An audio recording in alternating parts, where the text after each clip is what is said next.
ఓం నమో నారాయణాయ నమ శివాయ. మహాభారతం ఆదిపర్వంలో వచ్చేసి నిన్న నారదుడు వచ్చేస్తున్నాడు. అప్పుడు ఆయన అడుగుతూ ఉన్నారు, అయ్యా మేము 5 అన్నదమ్ములు, మామూలు చిన్నవాడి దగ్గర గొడవలు అవుతూ ఉంటాయి, అట్లాంటిది ఒక స్త్రీ దగ్గర ఆమె మా 5 కూడా భార్య, మనకి గొడవ లేకుండా బతకాలి, ఎలా అయ్యా ఏంటి అన్నప్పుడు అప్పుడు సుందోపసుందుల గురించి చెప్తున్నాడు.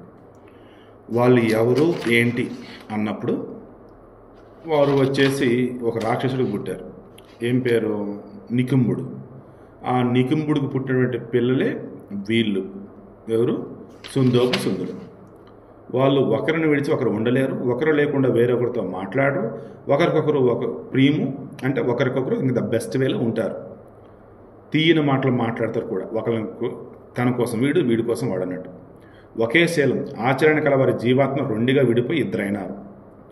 పేరుకే 2 శరీరాలు, బట్ వాళ్ళు ఈచ్ అండ్ ఎవ్రీథింగ్ మొత్తం కూడా ఒకటే అన్నట్టు ఉంటారు. వారు మహాపరాక్రమవంతులుగా ఎదిగారు. ఒకే నిశ్చయంతో కార్యాలను ఆచరించారు. ముల్లోకాలు జయించాలని సంకల్పించి దీక్ష వహించి వింధ్య పర్వతం చేరి వారిద్దరు తపస్సు ఆచరించారు. క్షుత్పిపాసలతో కలిసి శిరస్సులపై జటలు, శరీరంపై నారబట్టలు ధరించి వారిద్దరు తపస్సు చేశారు. మాలిన్యంతో నిండిన అవయవాలతో వారు వాయు భక్షకులయ్యారు. తమ శరీర మాంసాన్ని అగ్నికి ఆహుతి చేసి బొటనవేలిపై నిలబడి చేతులు పైకెత్తి కనురప్ప వేయక చాలా కాలం నియమంతో తపస్సు చేశారు. వారి తపస్సుకు చాలా కాలం వేడెక్కి వింధ్య పర్వతం పొగలు చిమ్మింది. అది చాలా అద్భుతమైనటువంటి విషయం. వారి తీవ్రమైన తపస్సు చూచి దేవతలు మిక్కిల భయపడ్డారు. వారి తపస్సును భగ్నం చేయడానికి ఎన్నో విఘ్నాలను కల్పించారు. దేవతలందరూ వారి ఇరువురిని స్త్రీలతో రత్నాలతో మాటిమాటికి ప్రలోభ పెట్టారు, కానీ వారు తమ తపస్సును విడువలేదు.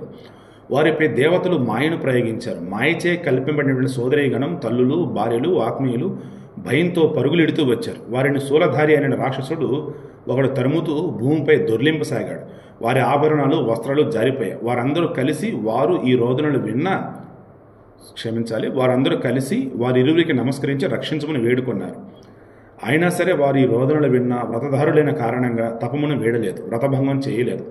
ఇద్దరిలో ఒక్కరైనా కలత చెందకపోవటం వలన, బాధపడకపోవటం వలన అందరూ అక్కడికక్కడే మాయమయ్యారు. లోకహితాన్ని కోరే బ్రహ్మ ప్రత్యక్షమై వారిని వరాలు కోరుకోమన్నాడు. దృఢ విక్రమైనటువంటి ఆ సోదరులు ఇరువురు తమ ఎదుట నిలిచిన బ్రహ్మను చూచి చేతులు జోడించి ఒక్కసారిగా, భగవానుడా, మీరు మా తపస్సుకు ప్రసన్నులైతే మమ్ములను మాయావేత్తలుగాను, అస్త్రశస్త్ర విశారదులు, బలవంతులుగా, కామరూపులుగా, అమరులుగా చెయ్యండి అని చెప్పేసి అన్నారు. అప్పుడు బ్రహ్మ అన్నాడు, అమరత్వం అంటే చావు లేకపోవడం, అది తప్ప మిగిలిన మీ కోరికలన్నీ తీరుతాయి. మీరు దేవతలతో సమానంగా మృత్యు విధానం కూడా మృత్యు విధానం వేరొకలా కోరండి అన్నారు. సో వరం లేకుండా ఉండేది దేవతలరా బాబు, సో వాళ్ళు కాదు, అంతకైతే ఆ వేలు ఏదైనా ఉందేమో ట్రై చేయండి అన్నట్టుగా అన్నారు. ఇక అప్పుడు ముల్లోకాలకు ప్రభువులు కావాలని మీరు తపస్సు చేశారు. మీ సంకల్పం అమరత్వం కాదు, కావున మీరు అమరులు కాలేరు. దైత్య శ్రేష్ఠులారా, త్రైలోక్య విజయం కొరకు మీరు తపస్సు ఆచరించారు. మీ అమరత్వ సిద్ధిని నేను ఇయ్యలేను. సుందోపసుందులు పలికారు, పితామహ, మాలో మేము తప్ప ఇతరుల ముల్లోకాల్లో ఎవరూ మమ్ము చంపలేనట్లు వరాన్నిమ్ము. వాడు నేను, నన్ను వాడు చంపుకోవాలి, ఇది తప్ప ఇక వేరెవరు మమ్మల్ని చంపలేరు, అలా వరాన్నివ్వు అన్నారు. అప్పుడు బ్రహ్మ అన్నాడు, మీ ప్రార్థనకు అనుగుణంగా మీలో పరస్పరం కలహం ఏర్పడగా మరణం కలిగేటట్లు వరమిస్తున్నాడు. ఏదో ఒక రూపంలో మృత్యువు కలుగుతుంది, గుర్తుంచుకోని చెప్పేసి అన్నాడు. ఇక నారదుడు అన్నాడు, యుధిష్ఠిరా, అప్పుడు వారిద్దరికి ఇలా వరాన్ని ఇచ్చి తపస్సు నుంచి మరల్చి పితామహుడు తన లోకానికి చేరాడు. ఆ సోదరులిద్దరూ బ్రహ్మ నుంచి వరాన్ని పొంది ముల్లోకాలకు అవధ్యులై తమ భవనాలకు సంతోషంగా వెళ్ళిపోయినారు.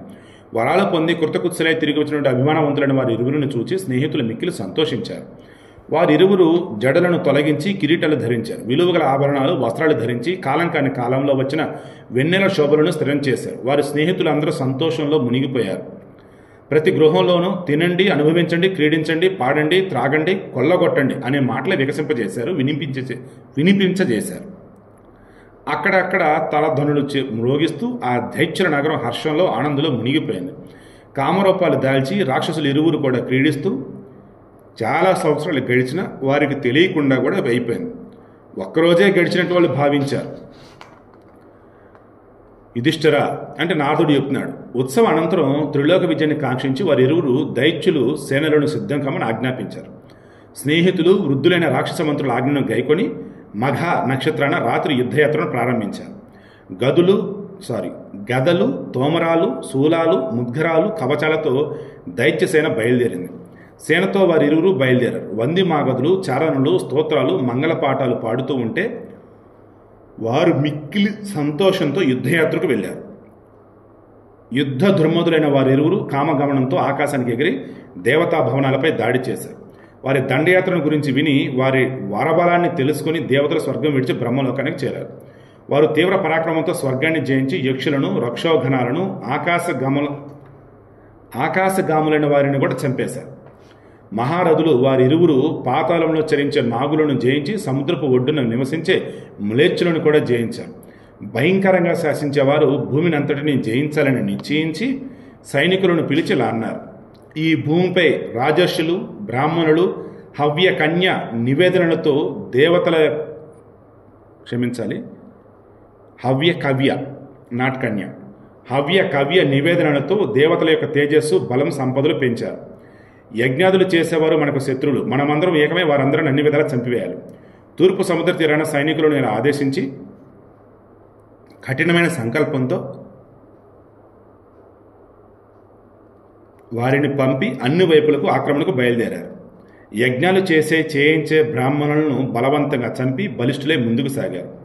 శుద్ధాత్ములైనటువంటి మునుల ఆశ్రమాలలోని అగ్నిహోత్రాలను, సామాగ్రిని స్వేచ్ఛగా ఆ సైనికులు నీటిలోకి విసిరేశారు. మహాత్ములు, తాపసులు కోపించి పలికినటువంటి శాపాలు వారి వరబలం వలన వారిని ఏమీ బాధించలేదు. రాళ్ల మీదకి వదిలిన బాణాలు వ్యర్థమైనట్లు శాపాలు వ్యర్థమైపోయాయి. బ్రాహ్మణులందరూ భయంతో పారిపోయారు.